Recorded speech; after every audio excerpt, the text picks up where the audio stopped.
Three polls, one conclusion. Just 12 days out, the presidential election is dead even, nationally and in every one of the 7 battleground states.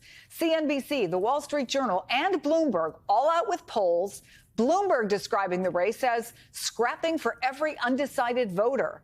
The Journal describes an advertising war that's aiming to shape the images of the candidates. Exactly what we're hearing from the candidates themselves.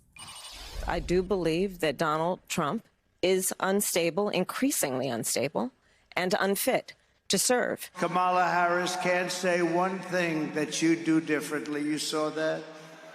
What would you do differently? I can't think of anything. This is the worst president in the history of our country and the worst vice president in the history of our country. And our new CNBC survey shows a divide along racial, gender, economic, and educational lines, with movement underneath the surface that appears to show some important gains for former President Trump nationally. NBC's Steve Kornacki joins us from the big board. Of course, it's not a national poll that decides who becomes president, but tell us what the big takeaways are from this new survey. Yeah, I mean, a couple, Chris, as you say, nationally, this is what the CNBC poll finds. Trump 48-46 over Harris. There is a breakout here just of the 7 core battleground states.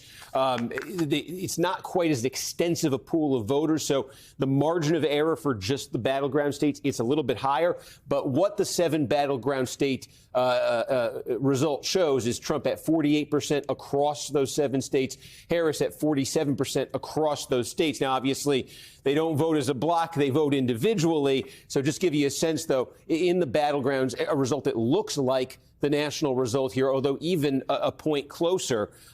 So, a notable finding that way. I think the bigger picture story, this was suggested as well in our own NBC poll recently. In the CNBC poll, it asks about the basic perception of the two candidates here. Do you have a positive or negative feeling toward Trump, toward Harris? And you can see right here, neither one of them has a greater positive than negative. They're both not that popular. But Trump, you can see the gap here, 42 positive, 6 negative. He is 6 points underwater on this question. Harris, 39 positive, 49 negative. She's 10 points negative on this question. And the significance here is the trajectory of the Harris campaign on this sort of feelings thermometer. When she first got in the race, when she first entered, she was, basically in the same ballpark as Trump on positive, negative.